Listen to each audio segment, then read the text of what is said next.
Este es el podcast del FCAT, una producción del Festival de Cine Africano de Tarifa Tánger.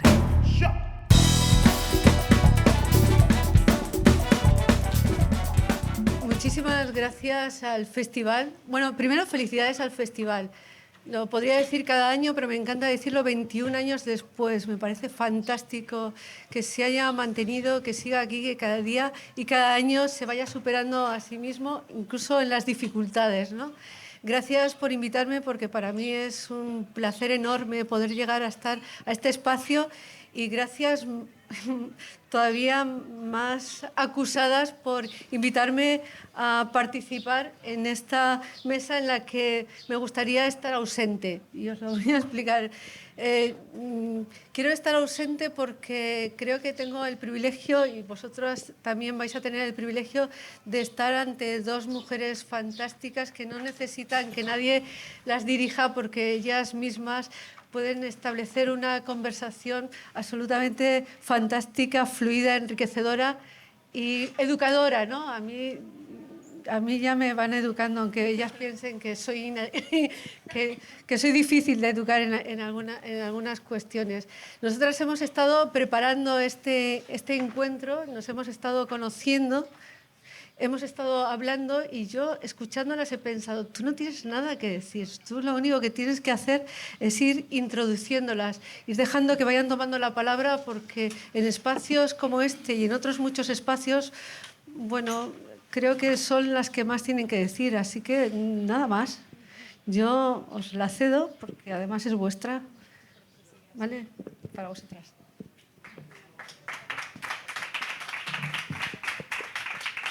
Esto funciona bien, muy bien. Pues mi nombre es Melasa. Yo misma he escogido mi nombre porque la colonialidad es algo que incluso ha afectado mi identidad hasta el nombre.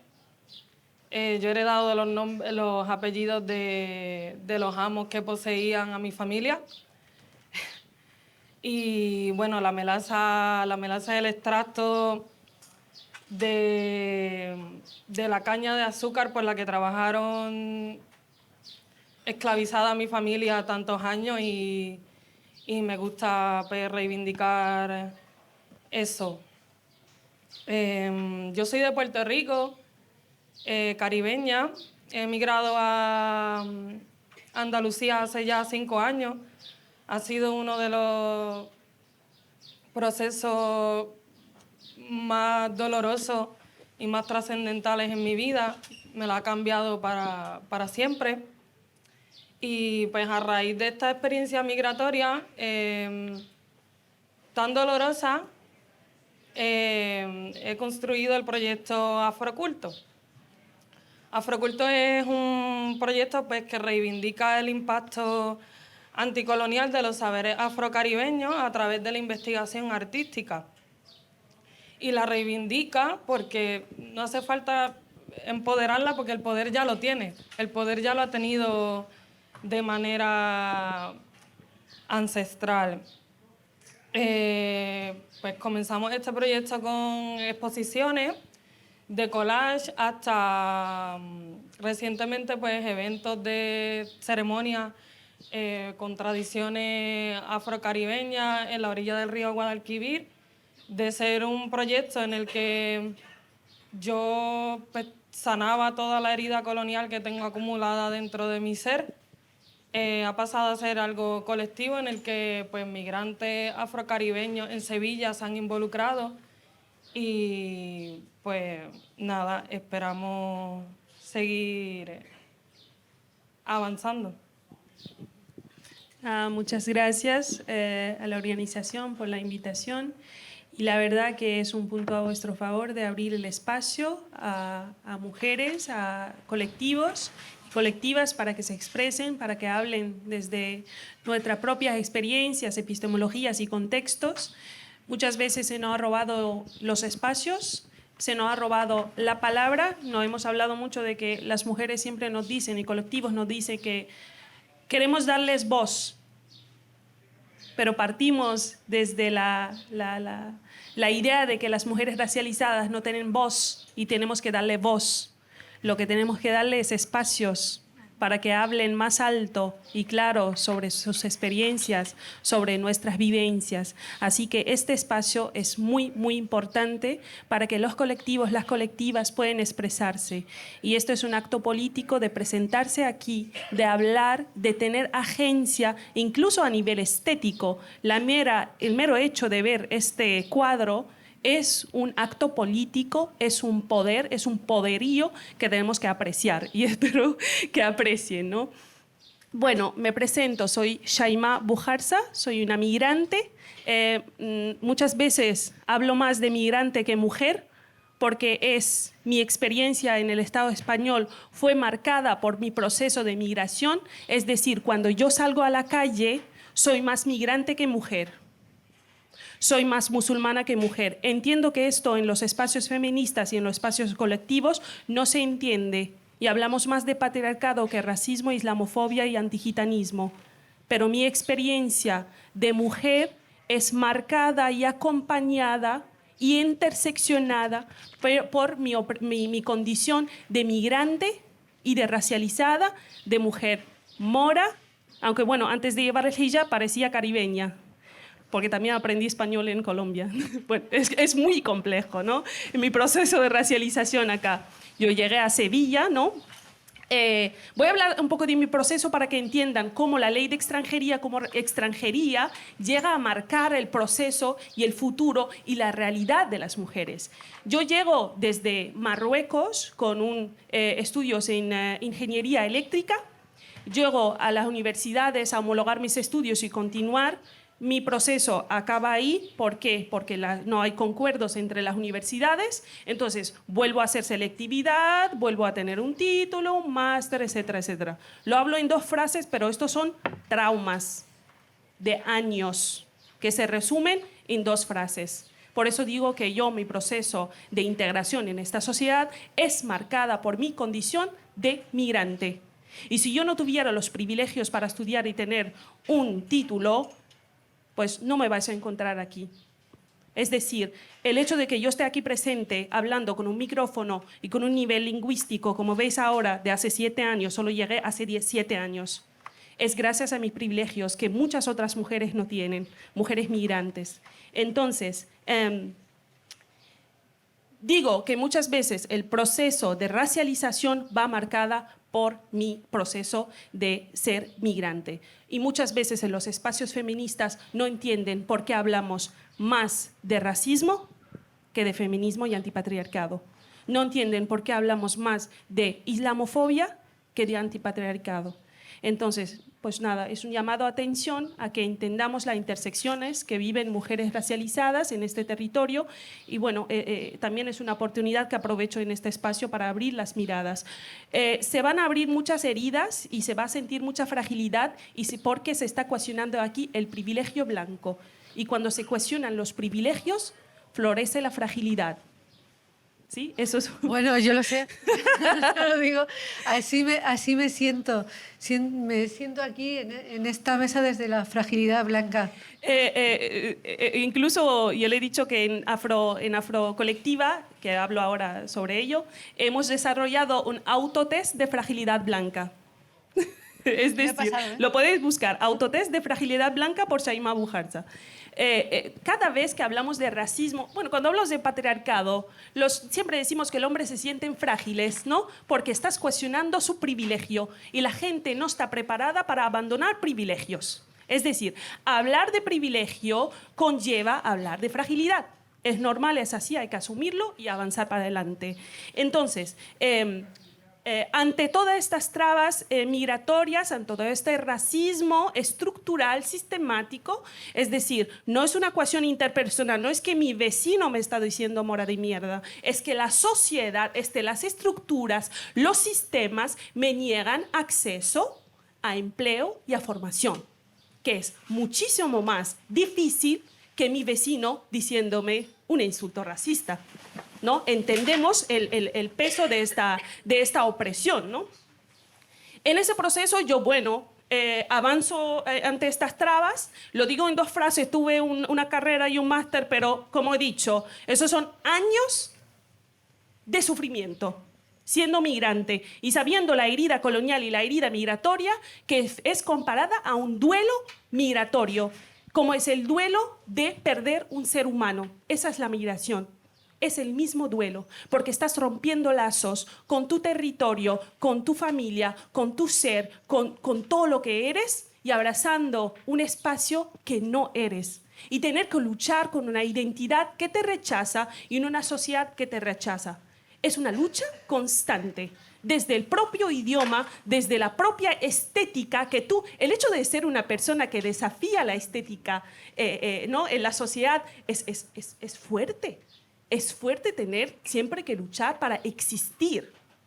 Por eso decimos en Afrocolectiva que nuestra mera existencia es resistencia. ¿Sí?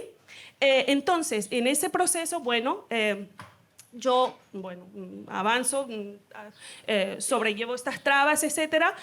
Y me encuentro con que yo no puedo acceder por ejemplo, a terminar mi proceso de formación como, por ejemplo, profesora, porque las mujeres migrantes, las personas migrantes en España, no pueden opositar. Ustedes lo saben. Si no lo saben, esta es la realidad. Hay otra traba sistemática para que una mujer como yo pueda acceder a un puesto profesional. Las mujeres y las personas migrantes no pueden opositar. Es decir, no pueden acceder a un puesto profesional. ¿Sí? Otra traba. Sentencia del Tribunal de Justicia 2023. Las mujeres con hijab no pueden acceder a un puesto de trabajo porque llevan hijab. Es decir, hay una sentencia del Tribunal de Justicia Europeo que da el derecho a las empresas a echar o a no emplear mujeres con hijab. Tercera traba. Es decir, hay una serie de sistemas, de leyes que te dicen que tú, tal como eres, no perteneces aquí. Es decir, tienes que cambiar lo que eres para estar aquí. Esa es la lucha que tienen muchas mujeres migrantes y racializadas en este territorio. En ese proceso yo pues... ¿qué hacemos? ¿Qué hacemos las mujeres migrantes cuando nos encontramos con esto? Construimos espacios propios. Y esa es la importancia de apoyar los espacios autogestionados. Y apoyar no solamente con visibilidad, sino con plata. Recurso. ¿Sí? Antes estábamos como Afroféminas, ¿conocéis? Bueno. Nosotras formábamos parte de Afroféminas, construimos Afroféminas, yo, Quindi, Carolina, Alejandra. Luego abandonamos el espacio de Afroféminas porque ya no era un espacio de cuidados y construimos Afrocolectiva hace 2 años y ahora Afrocolectiva está haciendo un trabajo tremendo, estamos haciendo un trabajo tremendo de comunicación. Es decir, explicarle a la gente nuestra realidad con todo el trauma que lleva eso, porque hay gente que te niega tu propia vivencia. ¿Sí? La construcción de un espacio propio para desafiar también ese racismo epistemológico, ¿sabes? Ese racismo epistemológico, es decir, tú tal cual como eres, no puedes explicar tu experiencia. Vamos a traer un experto desde la blanquitud para que explique tu experiencia. Tus saberes, tus lenguas, tus vivencias no son neutrales y no son objetivas, porque parten desde un cuerpo racializado. Entonces, vamos a traer un cuerpo, incluso desde, aunque yo tengo estudios académicos, ni siquiera son aceptados. Vamos a traer un cuerpo igual con tu perfil, pero blanco, para explique tu experiencia. Ese es el desafío de racismo epistemológico que estamos haciendo. Es decir, explicar nuestras propias vivencias con nuestras palabras, por muy poco español que sabemos, pero lo explicamos nosotras mismas, ¿no? La importancia de tomar la palabra, de explicarnos, desde nuestros contextos y también desde nuestro etnocentrismo. No siempre, siempre estamos hablando, siempre estamos aprendiendo del otro a través del ojo del blanco. Y eso hay que deconstruirlo. Y dejo mi compañero. Sobre todo siguiendo esa línea a través de una empatía que está totalmente alienada de los sentipensares que desarrollamos con las experiencias racistas día a día. O sea, una cosa puede ser la empatía cognitiva que pueden tener cuerpos blancos con nuestras experiencias a través de textos académicos o lo que sea. O sea, para que nos entendamos. Una cosa es, por ejemplo, leer sobre los esclavos, que ya también eso es súper problemático. Se sigue reproduciendo la deshumanización de los cuerpos negros. Y otra cosa es saber que has heredado ese trauma por generaciones y generaciones, que tu familia ha sufrido, tu comunidad ha sufrido esa deshumanización sistemática. Esa es la empatía sensorial, esa es la empatía del cuerpo, que se siente el dolor. Nada más certero que eso. Es de lo que habla aquí pues, mi compañera. Y esa es la importancia de que nosotras hablemos por nosotras mismas. Y da igual si es un lenguaje académico o no, porque muchas veces esa es la excusa. No que las trabajadoras del campo no van a saber explicarse bien. Y al final también, ¿para qué queremos tanta tesis, tantos trabajos académicos, tantas cosas escritas, si al final eso de verdad es transformador? ¿Eso de verdad le cambia la vida a estas personas? Pues por ahí va. Sí, a veces se escribe, por eso hablamos de que el feminismo decolonial o las pensadoras decoloniales lo que hacen es un desenganche epistemológico, es decir, cómo explicamos nuestras vivencias por fuera de las categorías modernas coloniales que se desarrollan en la academia. Cómo explicamos nuestras traumas, nuestras vivencias, realidades desde nuestras lenguas, por muy no profesional que sean, ¿sí? Y eso conlleva también de que estamos muy traumatizadas con el extractivismo epistémico. Es decir, cómo nuestras teorías, nuestras vivencias son escritas por personas blancas que roban nuestros saberes, que vienen a entrevistarte y lo que hace al final es poner su nombre en la tesis. O sea, ¿es transformador esa tesis que escribió sobre mí? ¿Me va a aportar algo yo como indígena de Abya Yala, como campesina? No, eso aporta al desarrollo profesional de la persona blanca que vino a los territorios a escribir sobre las realidades de las personas racializadas, migrantes, indígenas, etc. Es decir, estamos cansadas de los ejercicios, el mero ejercicio de escribir sobre nosotras de una manera lúdica. ¿Sí? Solamente para el privilegio y para el beneficio y para el disfrute académico, para conseguir una tesis más en mi currículum.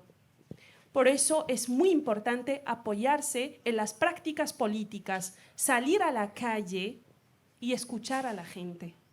Porque las mujeres racializadas están hablando claro y alto y no le damos plataformas y no las escuchamos. Y un ejemplo de ello os voy a mencionar el yo sí te creo, hermana.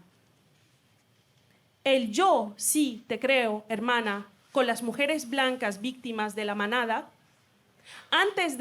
Después de ello, hubo un caso de violación masiva a las mujeres temporeras de Fresa en Huelva. 20 mujeres salieron a decir que somos víctimas de la violación, que nuestros jefes blancos nos violan aprovechando de su privilegio racial. Escúchenos y apóyennos. 0 colectivas salieron a apoyar.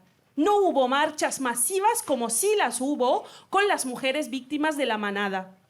No hubo críticas, no hubo tesis, no hubo artículos. 0.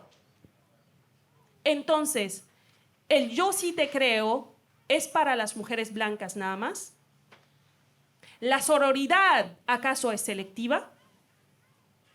Por eso cuestionamos muchísimo estos espacios y ponemos en evidencia ese cuestionamiento. Antes les mencionamos que hace 2 meses, en febrero, ¿hace cuánto? En febrero, 21 mujeres temporeras fueron esclavizadas en Sevilla. Se les negó salir, se los encerraba, no se les daba de comer, trabajaban en 40 grados, mujeres que no, o sea, literalmente esclavizadas, 21, salieron liberadas. Nadie ha hablado de ello. ¿Ustedes lo sabían algunos? 21, lo podéis buscar. El hecho de que no sepamos sobre estas realidades pone en manifiesto la falta de perspectiva antirracista en los espacios feministas, porque incluso el Ministerio de Igualdad no lo mencionó ni siquiera en un tuit. Eso pone de manifiesto lo que dijo Sojourner Truth. ¿La conocéis? La activista afrofeminista antiesclavista. Dijo ella en un encuentro, en una convención de mujeres, donde había muchas mujeres blancas explicando su realidad, ella dijo, tomó la palabra y dijo, ¿acaso no soy mujer? ¿Acaso no soy mujer por ser mujer negra? Porque las vivencias, las realidades, las experiencias que estaban diciendo esas mujeres no tenían nada que ver con la realidad de esta activista Sojourner, una activista negra. Luego su discurso va a ser un discurso fundador, lo que llamamos el feminismo negro, y luego los discursos del feminismo y pensamiento decolonial. Es la falta totalmente de perspectiva antirracista en los espacios feministas. Y esa falta de empatía hacia pues nosotras viene, muchas veces estamos acostumbradas a escuchar esta cosa de, oye, la esclavitud ya pasó hace 500 años, no, el colonialismo ya pasó, estamos acostumbrados a escuchar eso y precisamente la infravalorización de nuestros cuerpos viene de la animalización, de ese trato animal, de esa falta de humanidad y también esta percepción fragmentada del patriarcado como si fuera una cosa que oprime individualmente. Muchas veces se elude en los contextos estos feministas blancos hegemónicos que el patriarcado es heterosexista, colonial, racista y extractivista. No se pueden separar esas opresiones, operan todas en conjunto. Y por eso es que tenemos esta visión, nosotras mujeres racializadas, sobre las opresiones de una manera más holística. Y por eso también pensamos que la liberación es comunitaria. Y no podemos sacar a los hombres de esa ecuación, hacen parte también de esta liberación.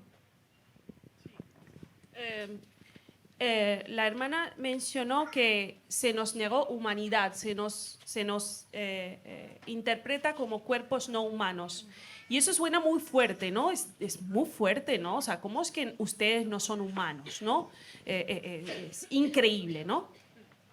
Fanon, os recomiendo que leáis Fanon. Él es el fundador también del pensamiento decolonial, ¿no? Él habla de que como grupos humanos estamos divididos en 2 puntos. Hay personas que ocupan el lugar del ser y hay personas que ocupan el lugar del no ser. Y hay una línea que separa estos 2 lugares que es la línea de la humanidad. Es decir, eres humano cuando ocupas el lugar del ser, eres no humano cuando ocupas el lugar del no ser. Y el cuerpo opresor, tanto en el lugar del ser como en el lugar del no ser, es un poder blanco, patriarcal, capitalista y racista y colonial. En los 2 puntos. Por supuesto que en el lugar del ser va a haber personas oprimidas, por ejemplo, mujeres. Desde el lugar, desde nuestras experiencias, no negamos la experiencia y la opresión que sufren mujeres racializadas, mujeres trabajadoras, etcétera, etcétera. Patricia Hill Collins dicen que hay grandes ejes de opresión. Y habla de racismo, habla de clase, de género, de sexualidad, etc. Pero desde el lugar del ser se nos escapa una cosa y es el racismo también es un eje de opresión. Y las personas que ocupan el lugar del ser sí son víctimas del patriarcado, sí son víctimas del sistema capitalista, sí son víctimas del sistema heterosexual, pero no sufren la opresión racista. Esa es la diferencia entre ocupar un lugar del ser y un lugar del no ser. ¿Y por qué hablamos de que el feminismo blanco surge desde un lugar de privilegio racial? Es decir, desde la construcción del feminismo blanco se nos ha negado nuestras experiencias, nuestros saberes, ¿sí? El feminismo blanco ha tenido como objetivo la mujer blanca burguesa. Luego va acumulando también la mujer blanca trabajadora, pero no salió de ahí. Por eso la construcción de otros feminismos con S que hablan también desde nuestras experiencias. Porque tú cuando no te sientes identificado, cuando no te sientes escuchado en un lugar, construyes el tuyo propio. Muchas veces hablamos de que en el 8M, puedes explicar tu experiencia, ¿no? en esos espacios, ¿no? El 8M debe ser un lugar transformador, una manifestación que habla de la experiencia de las mujeres y las opresiones de las mujeres. Yo cuando estuve en Sevilla, en la manifestación del 8M, con mi velo, hijab, se me negó el espacio. ¿Qué hace una mora como tú con un trapo en la cabeza en una manifestación feminista? No debería ser yo feminista por llevar un trapo. Entonces, yo y como muchas otras mujeres, nos salimos del feminismo para explicar nuestra realidad. O sea, ¿cómo yo, después de esa experiencia, me puede decir yo soy feminista? ¿De qué feminismo estamos hablando? Por eso muchas mujeres, y debemos entenderla, aunque duela, aunque no lo entendamos, debemos entenderlo porque hemos sufrido traumas. ¿Por qué nos reconocemos por fuera del feminismo? ¿Por qué nos reconocemos como pensadoras antipatriarcales? Pensadoras decoloniales. Porque muchas veces las demandas del feminismo del 8M, vamos a mencionar una de ellos, la brecha salarial. ¿Cómo pretenden mujeres blancas que yo luche mano a mano con ellas por la brecha salarial si yo ni siquiera tengo acceso a ese salario? Y cuando yo pido a las mujeres que apoyan mis vivencias, mis luchas por el acceso a empleo y a formación, se me niega esa sororidad. Entonces, pongo sobre la mesa estas vivencias para poder encontrar un punto en común, para trascender esas olimpiadas de opresión y escucharnos, por lo menos empezar a escucharnos. Creernos no tanto, pero por lo menos escucharnos y entender nuestras realidades, ¿no? El feminismo nació racista y burgués. No sé si ustedes saben, pero el feminismo nació como movimiento blanco, nació afirmando que preferían, ¿cómo era? Que preferían no seguir, que preferían sucumbir antes de ver a un hombre negro votar. Que cómo podía ser eso posible que los hombres negros votaran primero que ella. Y por eso es que nos distanciamos de este movimiento tan violento, que da hasta miedo. Y tampoco nos interesa, por lo menos a mí, no me interesa reformar eso, no me interesa hacer tampoco la nota al calce o el anexo o ponerle un apellido feminismo negro. Reformar esa teoría tan violenta y tan colonial para mi comunidad. Mi experiencia en el feminismo, pues en mi subjetividad como mujer caribeña, pues yo estoy acostumbrada a lo que es el baile, sobre todo también la generación que me atraviesa, pues el reggaetón. Por ejemplo, en Puerto Rico, y no se ve el reggaetón como un medio, como un espacio de reivindicación anticolonial y antirracista. Y precisamente el reggaetón, nosotros a la población afrocaribeña nos reivindicamos desde ahí de manera antipatriarcal, en el sentido de que habitamos esta fractura de deshumanización histórica. O sea, si históricamente nos han llamado animales, nos han deshumanizado hasta hoy, pues nosotros nos burlamos de eso y creamos el perreo. ¿Qué forma más subversiva que pues, gozar en un contexto colonial hasta hoy? Porque Puerto Rico sigue siendo colonia de Estados Unidos, es la colonia más antigua del mundo hasta hoy. Y muchas veces se me ha criticado por eso, con el feministrómetro, le podemos llamar. Y no se me toma en serio, no se toma en serio que pues, eso es un saber muy situado en un contexto profundamente colonial, profundamente racista también, profundamente capitalista, separatista. Y eso es. No, y hablo del contexto, ¿no? De dónde surgió el feminismo, que es Estados Unidos, ¿no? Con las mujeres negras. Surge como una demanda para que las mujeres negras estaban diciendo que nosotras no, o sea, las soluciones que se plantean no nos tocan a nosotras. O tocan a las mujeres blancas o tocan al hombre negro, ¿sí? A nosotras no nos solucionan nuestras vivencias, ¿no? La abogada Kimberly Crenshaw, la fundadora de la herramienta interseccional, dice que las mujeres negras están en la intersección, ¿sí? Es como si fuese una carretera, ¿no? Aquí está el racismo, aquí está el patriarcado. Si estás en la carretera del patriarcado como mujer blanca, sí te soluciona tus vivencias. Si estás como hombre negro en la carretera del racismo, la ambulancia sí te lo soluciona. Pero es que las mujeres negras están en la intersección, es decir, por ella no pasa ninguna solución. Hoy en día, esa herramienta originaria, el contexto desde donde salió esa herramienta, ha sido vaciado de contenido. Yo he estado en muchos espacios donde se habla de intersección, se habla de heterosexualidad, se habla de capacitismo, se habla de gordofobia, se habla de heteronormatividad, todo lo que ustedes quieran, pero no se habla de racismo.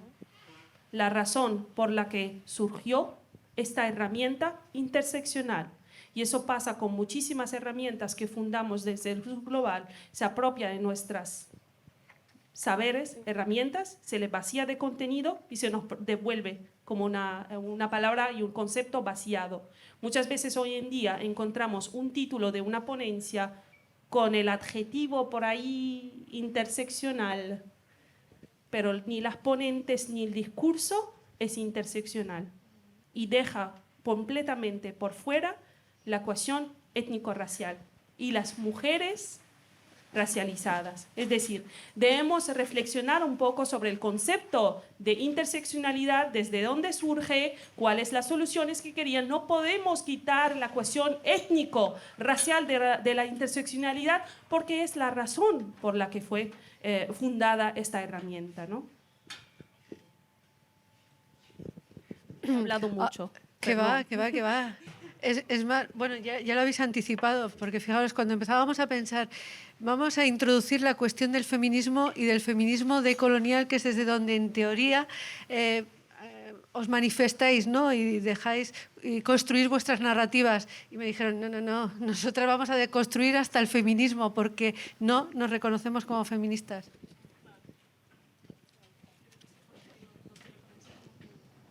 por qué no nos reconocemos como feministas, ¿no?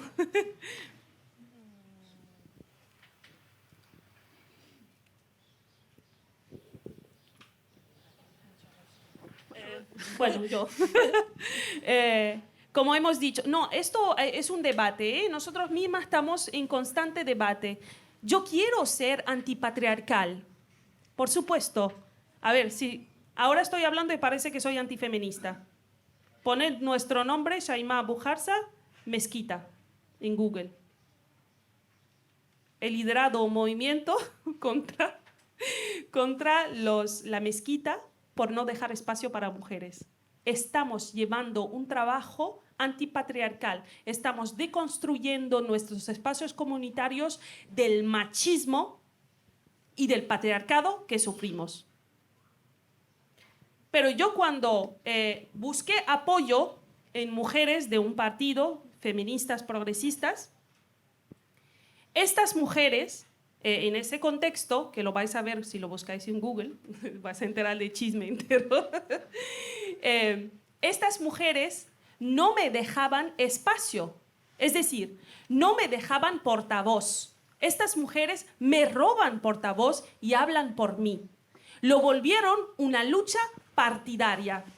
Una cosa que era una cuestión política, una cuestión social, una demanda de mujeres. A mí me costó muchísimo convencer a una mujer de una ciudad, una mujer del territorio, porque yo era migrante, yo llegué ahí hace como 4 meses, me encontré con esa realidad y dije, oye, eso nunca me ha pasado, soy una mujer musulmana, he estado en muchísimas mezquitas, el lugar donde estuve hay espacio grandísimo, acceso igualitario a la mezquita para las mujeres y me encuentro aquí con una apartheid, eso que es un apartheid de género, eso no puede ser. Entonces, me hicieron luz de gas, tanto la gente de la mezquita como la sociedad. No, es que tú eres migrante, tú no eres de Melilla, entonces tú no conoces la realidad nuestra. Eso es una mentira. Entonces ya busqué, lo puse en internet, me llegaron muchísimas mujeres a hablar de su realidad, algunas en anonimato. Yo recogí todos esos relatos, conseguí que unas confirmaran conmigo el documento de la queja, ¿no?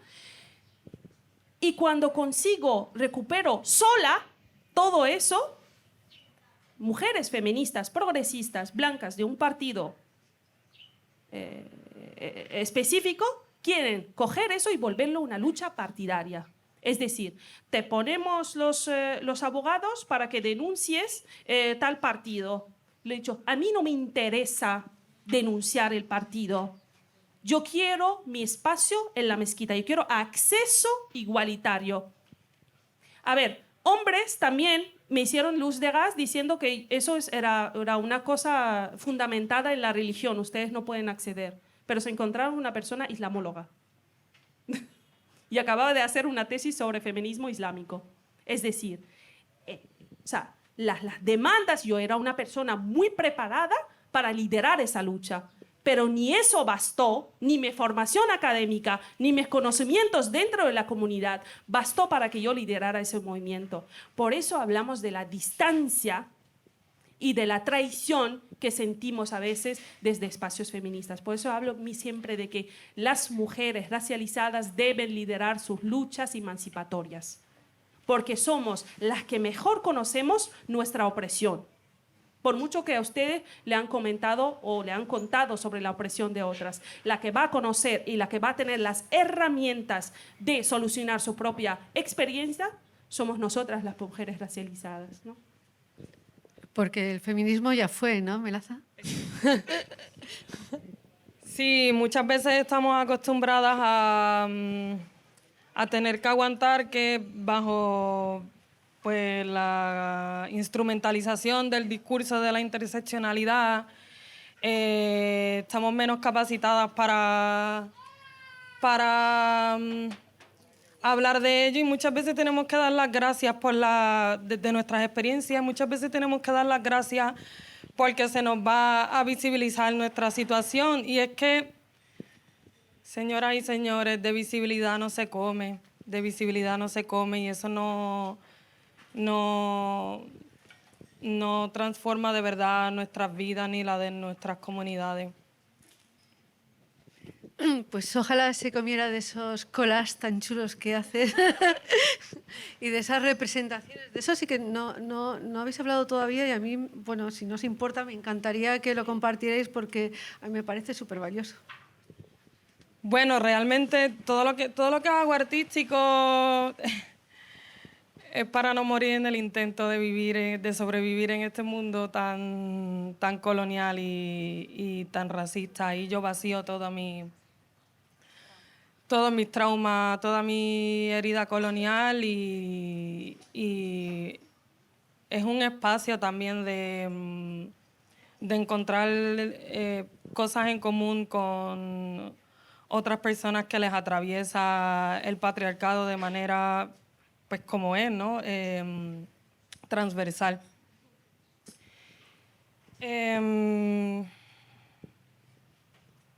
Hay un vídeo, bueno, un vídeo de TikTok que a mí me encanta, que te lo he visto un montón de veces, que es cuando cuentas cómo haces los collages. Dices, hay una diferencia entre el collage analógico y el collage digital, ¿no? Dices, a mí me encantan las revistas, es que me encanta, me gusta mucho cómo lo cuentas. Pues me gustan las revistas, cojo lo que hay porque estoy esperando que veo las imágenes y siempre hay alguna imagen que de alguna manera me interpela.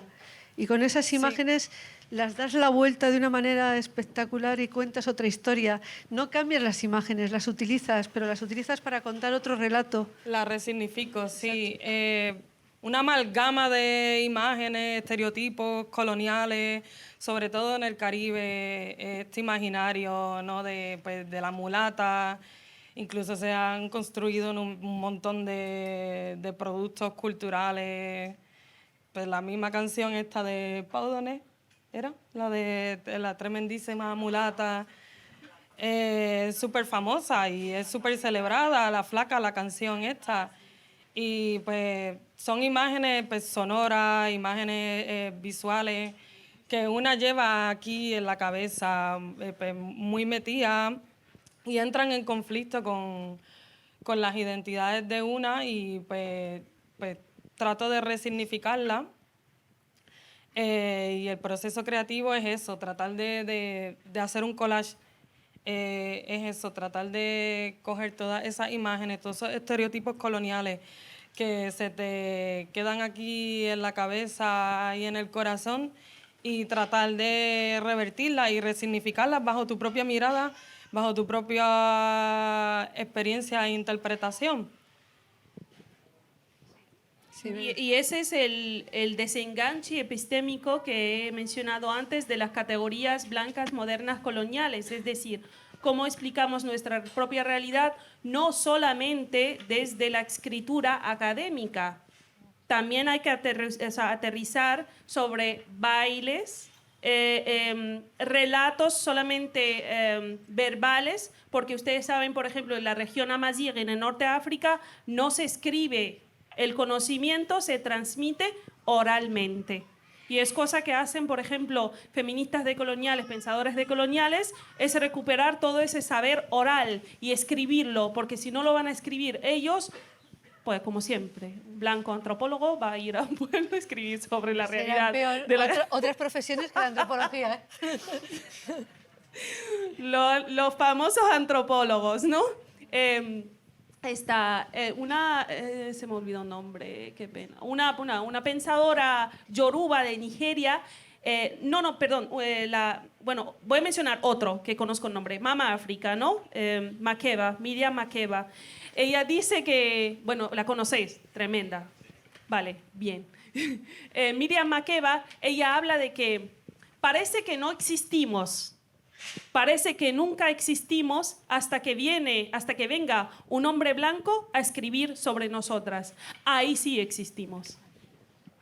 Pero previo a que un hombre blanco, una persona blanca, escriba sobre tus vivencias y tu existencia, parece que nunca has existido ni en la historia ni en la academia, ¿sí? Y este es el proceso de revalorizar otros maneras de generar conocimiento, por ejemplo, el activismo, por ejemplo, el baile, el arte, la pintura, etcétera, etcétera. todos son saberes válidos, sean que se producen en la academia o por fuera de la academia, ¿no? Y ese es el proceso de construir, ¿no?, ese racismo epistémico. Aparte que ahora con las redes sociales que se han democratizado mucho, ¿no?, las formas en las que se puede expandir incluso las imágenes audiovisuales, ¿no? Antes teníamos el cine y el cine venía casi de arriba hacia abajo porque se necesitaba mucho presupuesto y el control de muchos espacios. Sí. Pero es que ahora una puede controlar todo, el proceso de producción, distribución, exhibición y consumo. Claro, Afrocolectiva es lo que hace también ese proceso de democratizar el conocimiento y acercarlo a la gente común. También desafiar, como he dicho, esa representatividad. El hecho de que un tipo cualquiera puede estar mirando y bajando en TikTok y se encuentra con un vídeo de 30 minutos deconstruyendo todo su ser, ¿no? Y planteando cuestiones que nunca ha planteado. Y para nosotras no nos hemos necesitado ni formación, aunque la tengamos, ¿eh? No necesitamos formación ni nada para producir ese conocimiento. En Afrocolectiva, 2 años, más de 400.000 seguidores.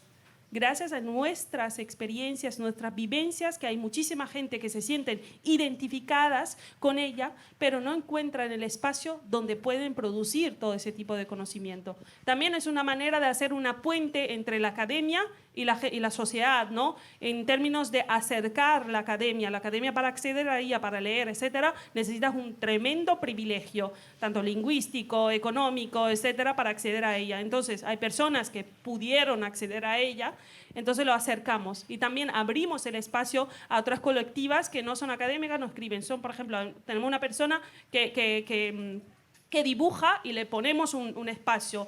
También lo hacemos un espacio no mixto. La importancia de ¿cómo se dice? De tener nuestro propio espacio. Habilitar espacios para personas racializadas. Y ese es ¿cómo se dice? Discriminación positiva, ¿sí? O cuestiones afirmativas, ¿no? El hecho de tener ese espacio para personas no mixtas, es decir, solamente para personas, en este caso, negras, para que puedan producir conocimiento, vengan desde donde vengan. Con el nivel lingüístico, el español mal hablado, mal escrito, da igual, ¿sabes? Porque siempre estamos con ese racismo también lingüístico de tienes que escribir el español perfectamente para explicar tu realidad. Lo bueno de estos espacios no mixtos son tan importantes porque, pues, gracias a la empatía sensorial que podemos tener como cuerpo racializado, es que no tenemos que sobreexplicarnos. El racismo ya lo vivimos, ¿no? Y la colonialidad y todas estas cosas. Entonces, es súper duro para nosotras, personas racializadas, tener que estar explicando constantemente pues, las violencias que nos atraviesan. Esa es la razón por la cual los espacios no mixtos pues, son tan importantes para nosotras. Sí, hay un estudio el Observatorio de Racismo que hicieron un estudio sobre el acoso callejero. Y también hablaron sobre mujeres blancas, cómo lo sufren, pero también cómo lo sufren mujeres racializadas. Y cuando le preguntaron a las mujeres racializadas dónde se sienten más cómodas, ellos dijeron, nos sentimos más cómodas en espacios no mixtos, porque por lo menos no estamos sujetas a varias formas de discriminación. Por eso la importancia de lugares no mixtos. Eso lo entendemos desde espacios de cuidados femeninos, pero no lo entendemos desde espacios de cuidados antirracistas, ¿no? Pero aparte, cuando se mira desde ese lado, se visualizan, se hacen visibles muchos lugares que han estado oscurecidos por el discurso oficial, ¿no? También comentaba... Y demonizados, ¿no? Sí, ¿verdad? También le llaman guetos. Sí, bueno, algunos se llaman guetos, pero algunos son partes de la historia que no se cuentan en el relato oficial. Hablábamos de, bueno, en el caso de Chaima, Hablábamos de esa vuelta a escribir la historia de España y sobre todo también a reescribir la historia de Andalucía y del papel que ha tenido la cultura árabe en la construcción de este país nuestro, Sí. ¿no? Que ha ido ocultando e invisibilizando a lo largo de siglos y de generaciones. Mira, el problema de España y de la identidad española es como si hubieran sufrido una demencia colectiva el pueblo y de repente ya no sabe de dónde viene. Se ha fabricado una identidad falsa de la identidad española y nos la comimos con patatas. Desde 1492 se ha construido una identidad homogénea, blanca, cristianocéntrica, patriarcal, y desde ese momento hay 4 poblaciones que han sufrido un epistemicidio y un genocidio. Hay un artículo de Ramón Grossfogel que explica esto perfectamente. Se llama Los 4 epistemicidios genocidios de 1492. Él habla de que hay 4 genocidios que sufren. Primero, el genocidio de la población morisca y sefardí, acá. Segundo, la población latinoamericana de Abya Yala. Tercero, personas esclavizadas de África, personas negras. ¿Y sabes cuál es el cuarto? Genocidio, epistemicidio. También propia, otro.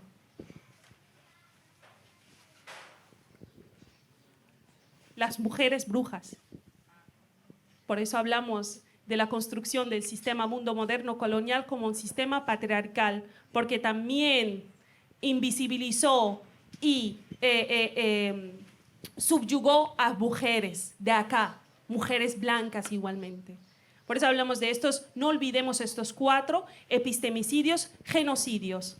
Se ha construido una identidad que niega la existencia de una diversidad cultural, de un islam autóctono, de una cultura musulmana autóctona acá. Incluso esto se ha manifestado en sus propios simbolismos, ¿no? ¿Ustedes saben por qué se cuelga las patas de jamón más allá de la curación? Porque España es el único país que las cuelga, aunque tengamos jamones en otros sitios, pero España es el único que cuelga las patas de jamón. ¿Saben por qué? Eso tiene que ver con la Inquisición. En un proceso de Inquisición, saben que la Inquisición se echaba, se mataba, se discriminaba a las personas no cristianas, es decir, personas moriscas y sefardí, judías, ¿sí? También las brujas, etc.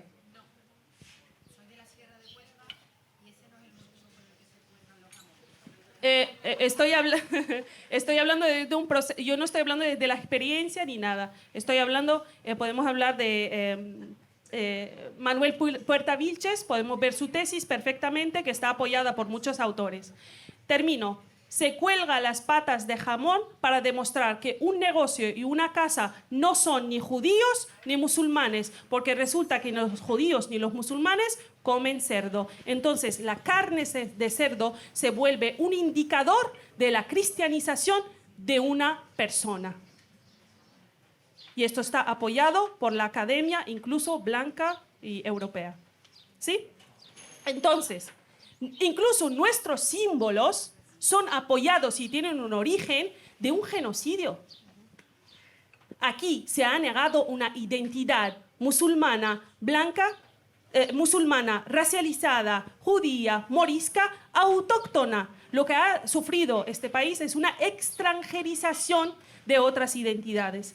Y el proceso que hacen muchos académicos, incluso andaluces, sobre todo andaluces, es devolver esa diversidad que tenían esos pueblos, ¿no? Ese borrado y ese epistemicidio de saberes, conocimientos que son autóctonos, andaluces, etcétera, que forman parte de acá y han sido extranjerizados en ese proceso de construcción de la identidad española, ¿no? Lastimosamente. Realmente no se han borrado. Seguimos manteniendo todas las tradiciones islámicas que queremos conservar y seguimos manteniendo todas las tradiciones romanas que queremos conservar. Lo que hemos querido conservar, lo hemos conservado, lo hemos evolucionado, y lo que no se ha perdido porque a la mayoría no les ha interesado, porque había otra época, otros problemas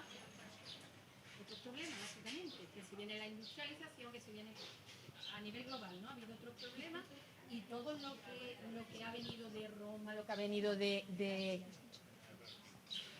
mundo árabe, lo llevamos y no renegamos de ellos, nos gusta.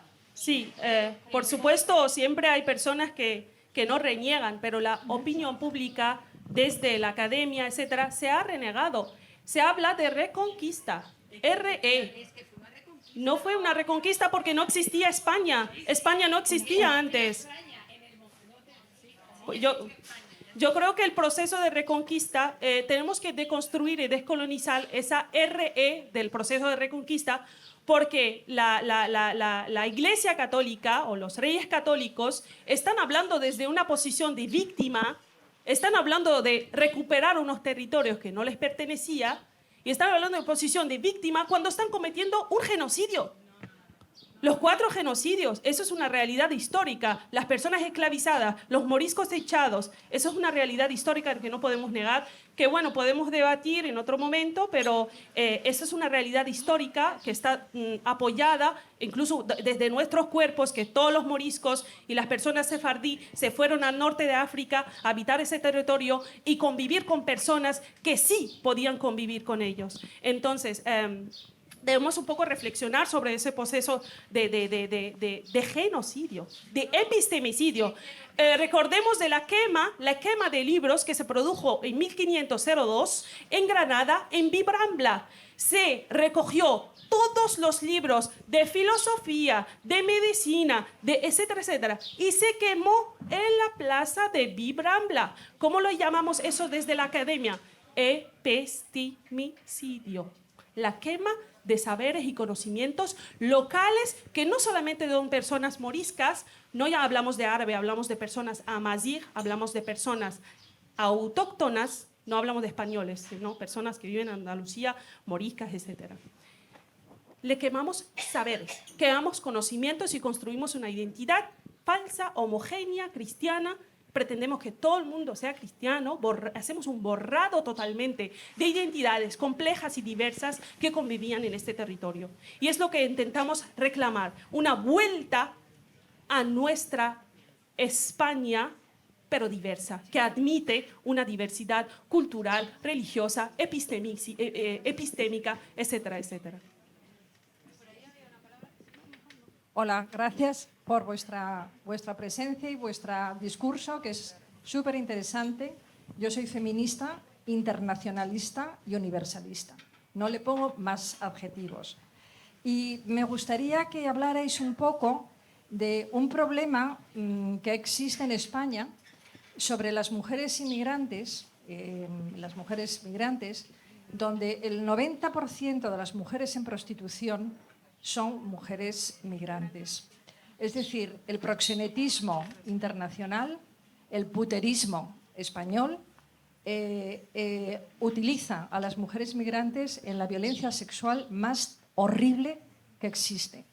Y yo creo que ese es un tema que me gustaría que resaltarais, porque es brutal lo que está ocurriendo en este país, que es el tercer país consumidor de prostitución, generalmente de mujeres extranjeras, y es el primero de Europa, es el burdel de Europa, porque somos una industria turística y los puteros europeos y españoles necesitan a las mujeres migrantes, las más pobres, las más indefensas, para consumir su violencia sexual y su poderío sobre el cuerpo de las mujeres.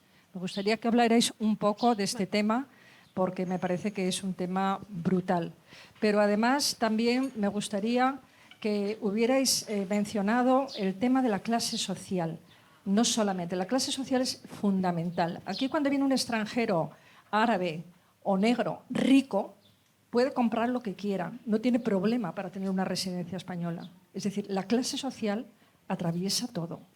Y eso es algo que evidentemente no lo podemos olvidar, la clase social.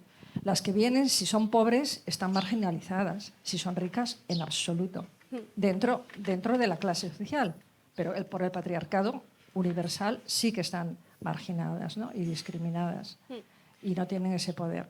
Pero sí que me gustaría que todas las mujeres, por ejemplo, que están en los cuidados, que están sirviendo en las casas, en el servicio doméstico, a pesar de que haya una directiva europea que ya dice que el servicio doméstico tiene que estar al igual que cualquier otro trabajo, y eso está costando mucho porque en nuestras casas la mayoría de las veces tenemos mujeres que están trabajando sin papeles, no las tenemos en la seguridad social porque están 3 horas o 4 horas o 5 horas, y solamente también en los cuidados a personas mayores y dependientes, que están en unas condiciones absolutamente desastrosas. Y yo creo que eso lo tenemos que reivindicar desde las políticas sociales de protección a los cuidados y a las mujeres cuidadoras. Muchísimas gracias por esos puntos. Me parece importantísimo los puntos que mencionas. Primero quería mencionar lo de feminista universalista, es precisamente esa universalización del feminismo que estamos criticando. El feminismo no es universal, las experiencias de las mujeres no son universales, por lo tanto, las soluciones que debemos tener no deberían ser universales, porque la experiencia de una mujer en Tailandia no es la misma que una mujer en el Sahel, no es como la misma experiencia de una mujer en Bangladesh. Por lo tanto, el feminismo no debería ser universal. Segundo, ¿por qué hay mujeres migrantes prostitutas? ¿Por qué la mayoría de las mujeres son prostitutas? Parto desde mi propia experiencia, que también he hablado con mujeres prostitutas. Yo cuando llegué, como mencioné, a este territorio, a mí no se me homologó mis estudios. Es decir, no puedo acceder a una formación. Pretendamos que yo, por ejemplo, no tenga papeles. ¿Un restaurante me va a emplear? ¿Una casa, una empresa me va a emplear? Yo cuando quedé sin papeles, ni el banco ni una cuenta bancaria podía tener. Ni una cuenta bancaria. A mí, yo cuando voy al banco, oye, estoy renovando, que me falta un papel. Usted, su cuenta está bloqueada porque no tiene un papelito, una pieza de cartón. Determina mi futuro financiero. Es decir, pretendamos que yo llego a este territorio de Venezuela, que muchas mujeres de Venezuela no le han homologado sus estudios. He conocido mujeres abogadas que tuvieron que prostituirse. Entonces, ¿acaso nos prostituimos porque queremos o porque una ley de extranjería nos empuja a una realidad que es la única que podemos, aspirar a ella? Es decir, sí criticamos la prostitución, pero jamás criticamos la ley de extranjería. Jamás criticamos la sociedad racista y patriarcal que empuja a estas mujeres a prostituirse. ¿Sí? La compañera habló de la directiva de 82, ¿no? de trabajadoras de hogar. España firmó la directiva, ¿no? Argentina la firmó en 2004, imagínate. Acaba de firmarla el país progresista de España en 2023, ¿no? Firmaron la directiva, la convención de 89, trabajadoras de hogar, de que las trabajadoras de hogar pueden tener paro, pueden acceder a sus derechos, básicamente, de que son trabajadoras del hogar y tienen que tener unos derechos básicos, ¿no? La mayoría de las trabajadoras de hogar son mujeres migrantes indocumentadas y la directiva que firmaron, la convención de que firmaron, no les da derechos a estas mujeres. Es decir, desde las políticas feministas, si rompemos un techo de cristal, pero construimos un sótano de cemento a otras mujeres racializadas. Y esa misma es la falta de interseccionalidad, de una mirada interseccional y antirracista hacia unas mujeres racializadas. Sí, funcionó con una lógica anticapitalista ese feminismo, pero se le olvidó una lógica antirracista, antipatriarcal, anticolonial, anti el capitalismo racial, porque los trabajos de cuidados son feminizados, sí, pero también son racializados.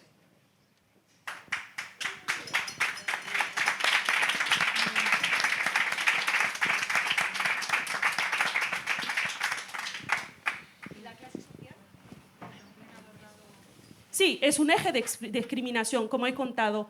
La eje social, la discriminación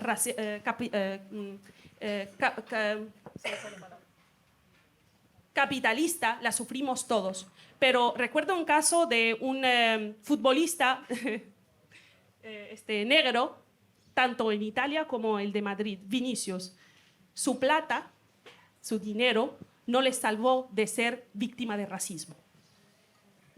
Es una persona multimillonaria, pero constantemente está siendo víctima de racismo. Yo cuando llegué aquí con mi plata, que no es mucha, pero bueno, podía sostenerme, hay una ley de extranjería que no me permite acceder a formación, a estudio. Es decir, mi dinero no bastó para que yo pudiera acceder a una formación y a una educación. Es decir, la clase no es la única eje de discriminación. También el racismo es un eje de discriminación mayor, igual que la clase.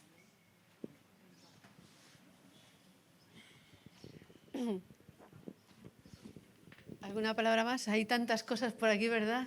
Nos están interpelando y nos están colocando ahí el estómago. Yo estoy encantada con estos debates, de verdad, porque hace que nos miramos y que hablemos, ¿no? Yo quiero, desde movimientos, queremos trascender las Olimpiadas de opresión.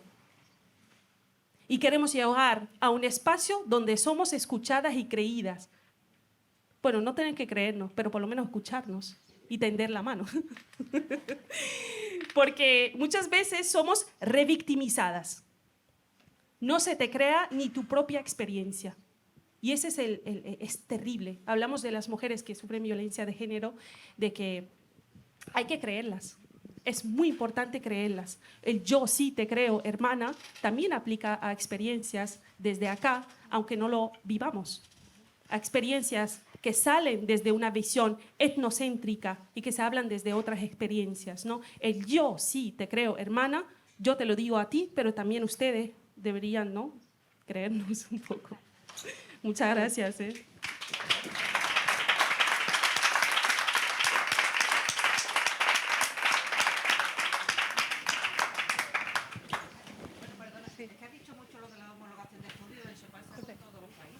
No, no con todos. ¿No? Australiano puede homologar perfectamente hacer un Erasmus aquí, Australia, no 14 kilómetros.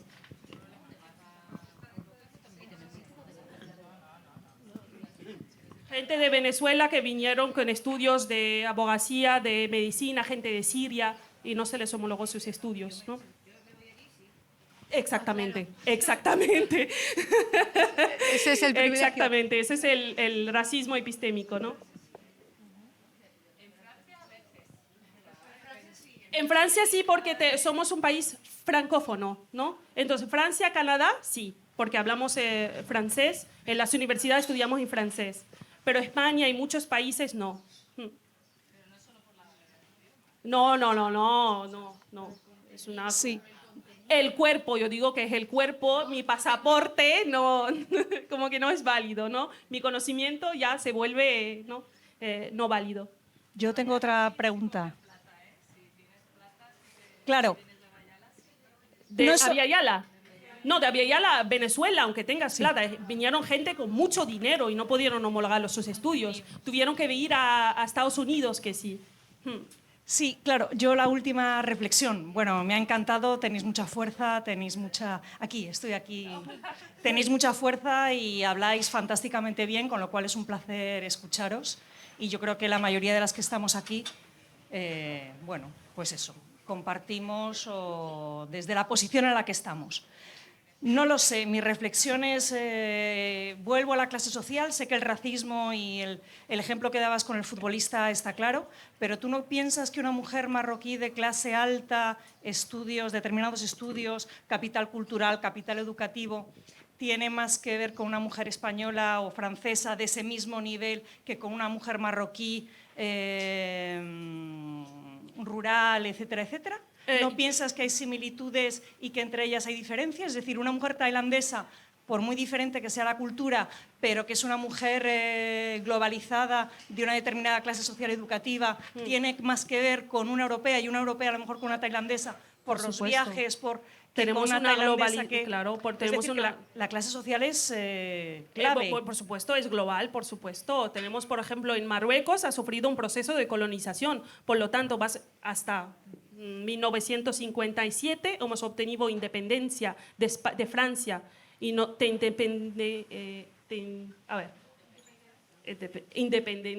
no sé, no me sale. Te independizas de un proceso militar, pero la colonización cultural, epistémica, sigue ahí. Tenemos una clase social alta francesa y afrancesada que está ahí, que ejerce opresión sobre las otras mujeres. Hablamos de que de que la islamofobia también se interioriza, y también en países que son musulmanes. Tenemos países musulmanes que prohíben el velo. En Turquía, hasta 2014, se ha prohibido el velo. Turquía es un país musulmán. Teníamos una diputada en 1999 que quería acceder, ha quedado como diputada y no podía acceder a ejercer su trabajo como diputada porque llevaba el velo. Hemos absorbido, ¿sí?, toda esa teoría islamófoba sobre nosotras mismas en países que son musulmanes. Hasta hoy en día en Marruecos no puedes ejercer como policía o un cuerpo militar si llevas el velo. Es que las opresiones y la colonialidad es global. Es que los procesos del eurocentrismo es global y la vivimos, estemos en Senegal, en Marruecos o en Abya Yala, ¿no? Sí. La opresión del velo. Pero aquí nosotras sufrimos la opresión de la hipersexualización. Es decir, de la desnudez. Son dos tipos de...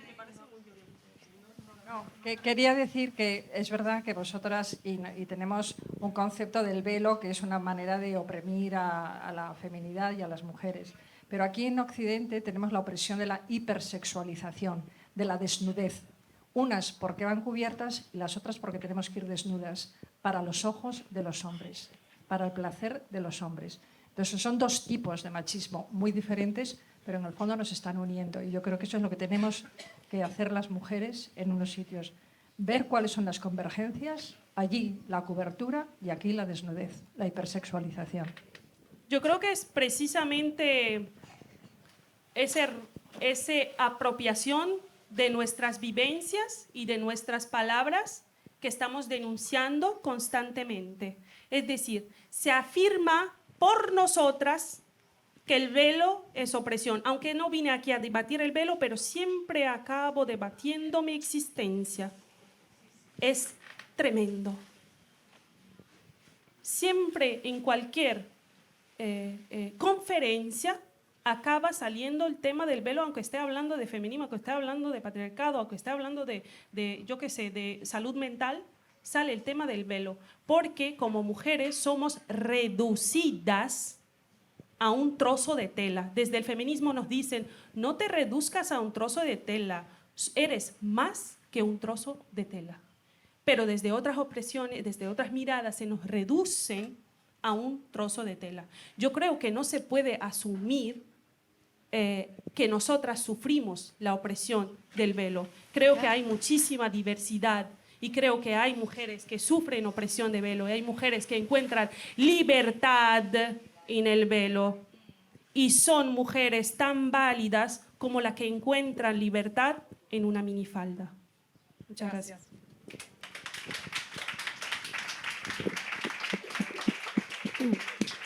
Vale. Sí. Sí, que no se quede ninguna palabra por ahí. Nos faltan como dos minutos. Es mi teléfono, que no sabía que estábamos aquí. Voy a dejar que suene. No pasa nada, lo tenemos como música de fondo. Vale. Ya, sabía que... Mi teléfono. Hola. Es muy inteligente. Aló, porque aló. me acompaña, la inteligente soy yo. ¿Alguien más quiere ahí, ¿verdad? Sí. Hola, buenas tardes, gracias. Gracias por esa fuerza y por todos esos conceptos que yo conocí. Hoy he aprendido mucho.